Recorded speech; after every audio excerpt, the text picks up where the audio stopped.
There's not a single sentence that Bhaktivedanta Thakur writes that is irrelevant.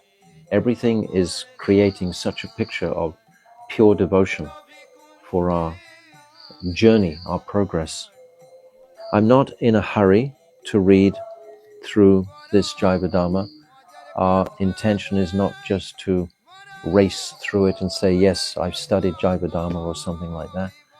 My intention is to relish it at every chapter and every sentence, and to pray to my Gurudev to bring out more of the essential truths that are here. But these truths are unlimited.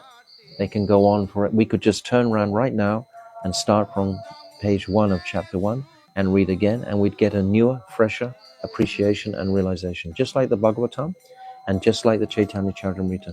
We can read it again and again and again and again. I must have read this Jaiva Dharma so many times, and yet every time I read it, I feel I've never read it before. I have that feeling of its astonishing beauty and speciality. And every time I read it, I'm appreciating newer and newer truths that are buried here. It's like a gold mine. It's just endlessly, we can churn it and bring these out. So I'm not in a hurry. Chapter 1, Part 2. This compilation presents the following select clips.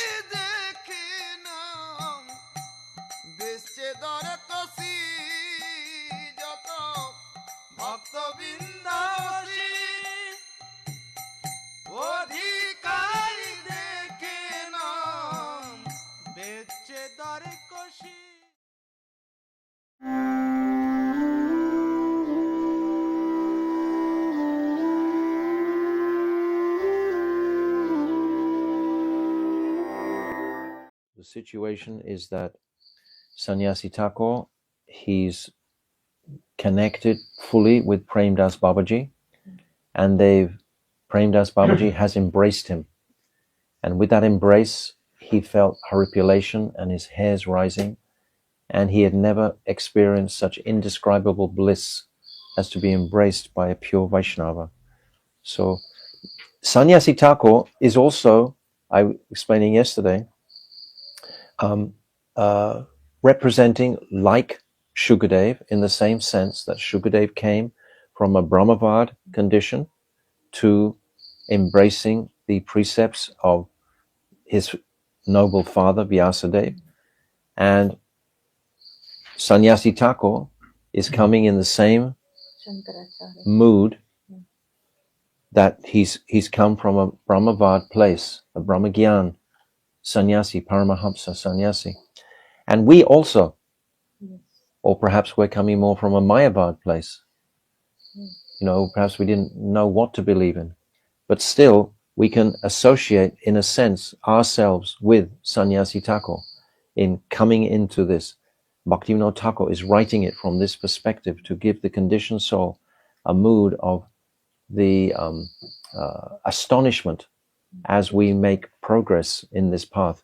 And we see it in Sannyasi Thakur, his progress.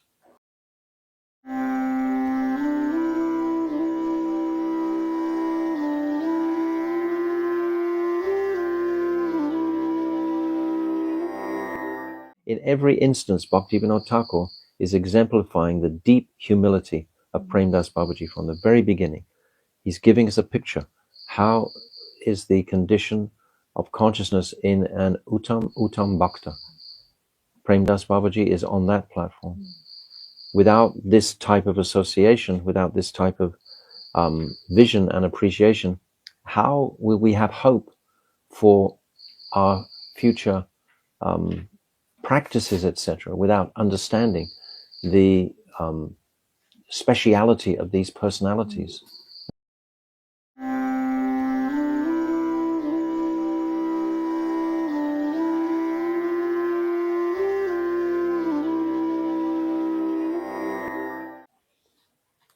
The sannyasi said, "I have offered my body to your lotus feet.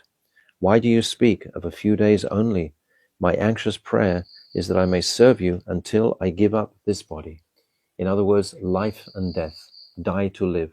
Sannyasi Thakur has come forever. He hasn't come on a one-way ticket like a tourist or something like this. He's come forever to dive deeply into this path of Braja Prem and Prem Bhakti. He's come fully for this, and that means you have to give your whole life for that. So he's a completely serious sadhak. There's nothing else going on for him.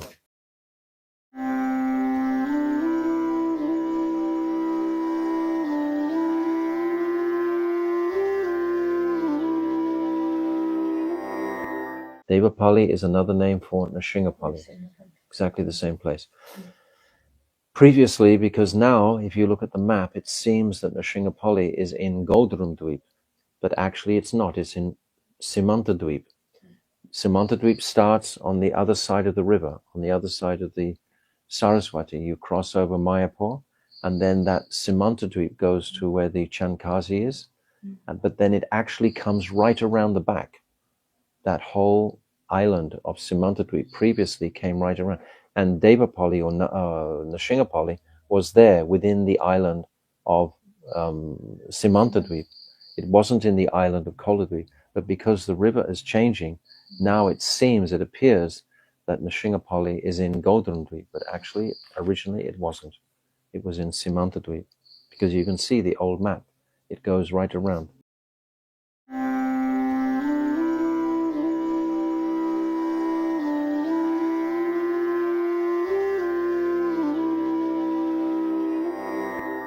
I asked my Gurudev when we were doing this, why are we glorifying this personality in a mood of wanting to hear about Brajras, etc., worship to Sri Radhika, become a Radha Palyadasi, and we're hearing the elevated nature of this person who is worshipping Nrsimhadev. I couldn't figure out how that could be his Ishtadev, and my Gurudev explained, Nrsimhadev greatly supports the endeavors of any bhakta. If a bhakta is desirous of Ragmarg, Nrsimhadev will clear all those obstacles in his path for him to attain that position. So Pradumna Brahmachari is in a most humble mood also, just like Premdas Babaji, and he's residing there in the most wonderful embrace of Sri Nrsimhadev, who can support and nourish someone's rag, marg, bhajan. It's not that Nrsimhadev is only just for the Vaidhi bhaktas, but Nrsimhadev can be embraced for the Raganuga bhaktas also.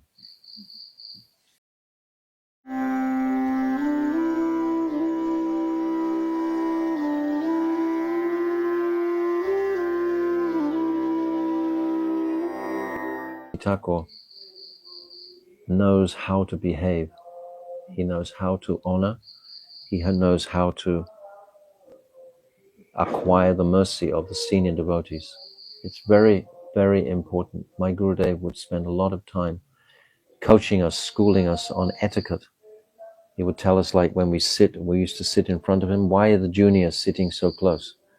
They should give space to the seniors to sit close, etc. He would always be prompting and correcting all the time, this engendering respect throughout for ultimately Guru and all those who are closer to Guru, and then the next levels like this, and this whole current of respect. If that is being taught and practiced in the various groups, then the groups are very, very strong. There's no question.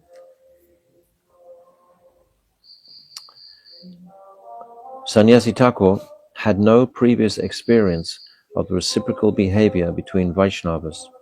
However, he accepted the mutual dealings that he observed between his guru and Param Guru as the sadachar, proper etiquette, that he himself should follow. And from that day on, he behaved accordingly towards his own guru without a trace of duplicity. It's very important. Our material relationships, even though we're practicing sadhaks, we still have material bodies and we bump into each other in various rude ways sometimes. So we have to try and exemplify the behavior of our Guru, like Srila Radha Govinda Goswami Maharaj. He, such impeccable sadachar, always. And this is to teach us the same. And we should, regardless of the other person's perhaps inability to do like that, we should not compromise ourselves. And we make the standard. And if someone is being offended, we need just leave. But we should very diligently practice this. It's essential. As the heart grows closer towards pure devotional service, then the reality of the spiritual world becomes more clear in the heart of the sadhak, and that transcendental Vishuddha Sattva realm starts to be perceived, and the behavior of the residents of those dhams is beyond compare. So we are aspiring for that residence. So it starts with our behavior also. It's very, very important.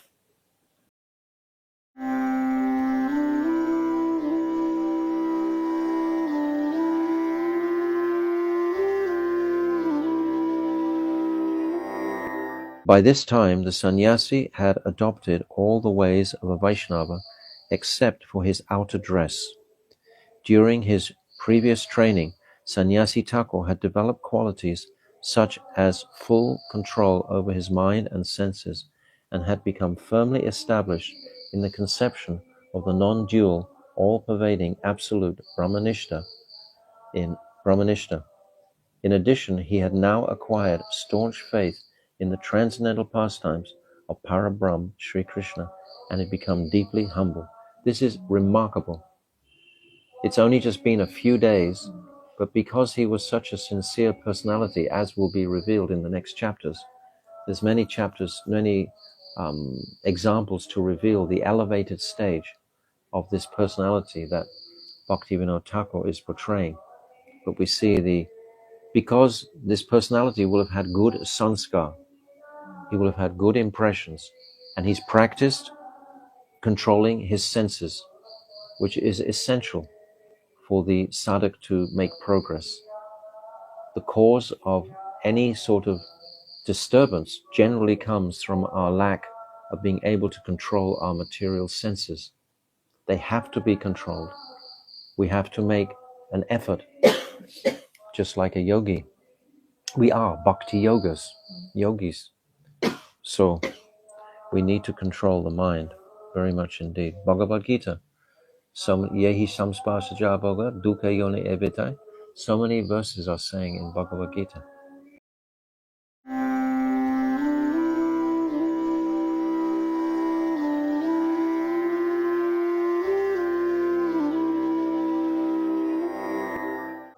My Gurudev said a number of times, many times actually, out of the whole 40 chapters in this Jaiva Dharma, the first 4 are the most important. And out of the first 4, the first 2 are most important. And out of the first 2, the first 1. This first chapter is the most important out of all the other chapters in Jaiva Dharma. It's laying the complete foundation and groundwork for the entire Gaudiya Siddhanta to sit on, to have a strong connection on. So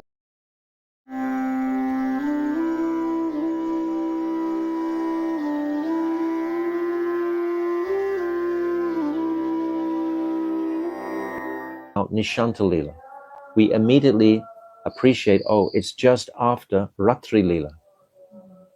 We have the 8 yamas running through the consciousness. So we have Nishanta Lila, Prata Lila, then Purvana Lila, Madhyana Lila, Apurvana Lila, Shyam Lila, Pradosh Lila, and then Ratri Lila. These are the 8 pastimes of the day. The sadhak should study this. Actually, if we look now in the 38th chapter of this Jaiva Dharma, the Asta Kalia Leelas are completely opened out by Vrindadevi. She's speaking to Narad, and Lord Shivji is there. So all of these pastimes are very clearly spread out there. So this Nishanta Lila is particularly special for the sadhaks because it's the time just prior when Radha and Krishna were in their tightest embrace in the whole 24 hours of the day. At the end of the Ratri Lila, which is the Rasa Lila timing, then their pastimes are the most intense and loving. And that is flowed through into Nishanta Lila, when they're finally alone together in the Kunj, and they're in their most intimate embrace. And very soon, they're going to be in their highest separation mood at the same time. So you've got both of these running together. You've got this intense union, and you've got this really super intense separation going to happen afterwards. When Krishna leaves the Kunj, he has to go back alone to Nandagaon, to Mother Yashoda and Nanda Baba. And he has no one there with him. He just falls from tree to tree to tree, finally falls into his bed, throws the sheet, and then immediately Mother Yashoda comes in to wake him up. And what's in his heart? He's just feeling the rapture of being with Sri Radhika. So this is a very moving state of consciousness for the sadhak to appreciate.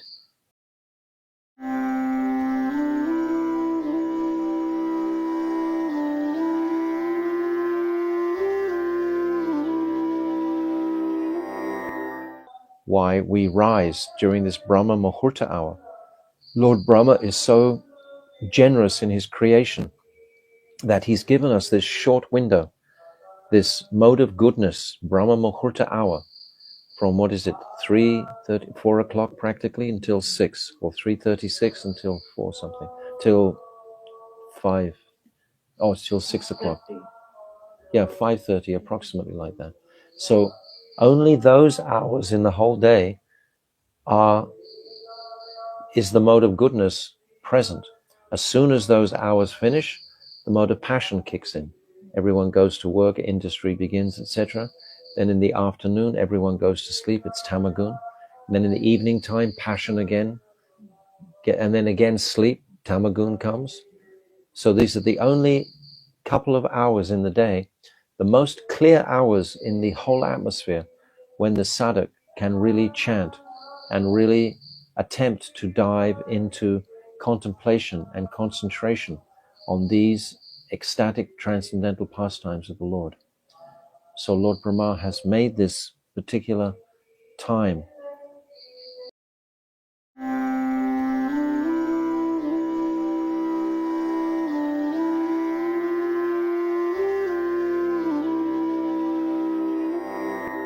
right in the very beginning. We've only read 5-6 pages, and immediately Bhaktivedanta Thakur is inviting us in to appreciate the reality of the transcendental spiritual world and the nature of a Uttam Bhakta, Uttam Sadhak, Siddha, who is immersed in those pastimes.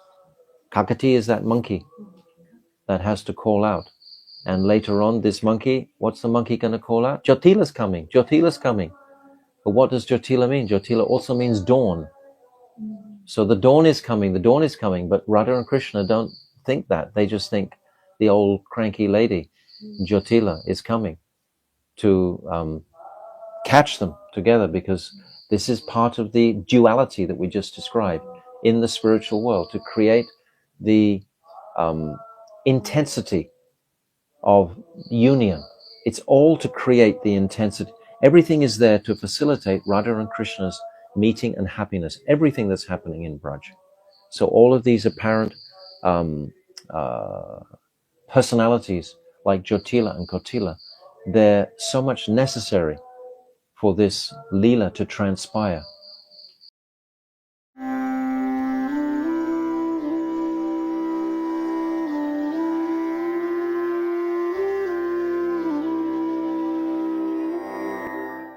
We should know, by the way, that Ananga Manjari is not a Manjari. We should understand she's actually a Sakhi, but her name is Ananga Manjari, the younger sister of Sri Radhika. and she's married to the younger brother of Abhimanyu, Durmada, and she's also in the household of Jotila, but she has conjugal relationships with Krishna, so she's not a Manjari, she's a Saki. We see when we go to Radhakund, I think we mentioned this the other day when we went to Radhakund, in front of the sitting place of Janavi Devi, in that temple there with Gopinath. Ananga Manjari is on Krishna's left, which is always reserved for Krishna's Shakti Radha, and Radharani is standing on his right. So this is the position of Ananga Manjari. But Ananga Manjari, Bhaktivinoda Thakur has really emphasized her a lot in his bhajans, in his poetry. And he even has called his house here Swananda Sukata Kunj, which is the place where Ananga Manjari resides in Radhakund. Her island is actually in the middle of Radhakund. Swa Ananda Sukata Kunj. That's her place. So he's called his temple here Swananda, and he's often mentioning Ananga Manjari. It's an interesting, because Ananga Manjari is also embodied within Nityananda Prabhu, also Janavi Devi. So these personalities, they embody, or Ananga Manjari is within the body of Balaram. That's how he's performing the rasa pastimes in Braj, because we know that Balaram, he performs all 5 rasas in Braj. He's the repository of that, so he has the form of Ananga Manjari. So Ananga Manjari is very potent, and Bhaktivinoda Thakur was mentioning him right here, right in the beginning.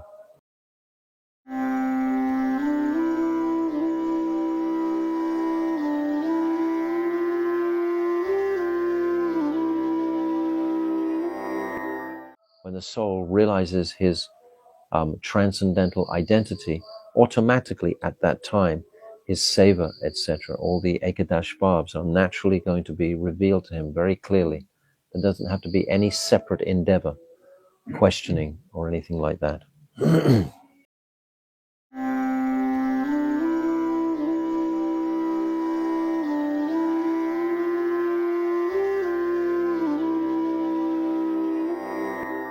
But this is very beautiful. You see the exhilaration from the beginning here.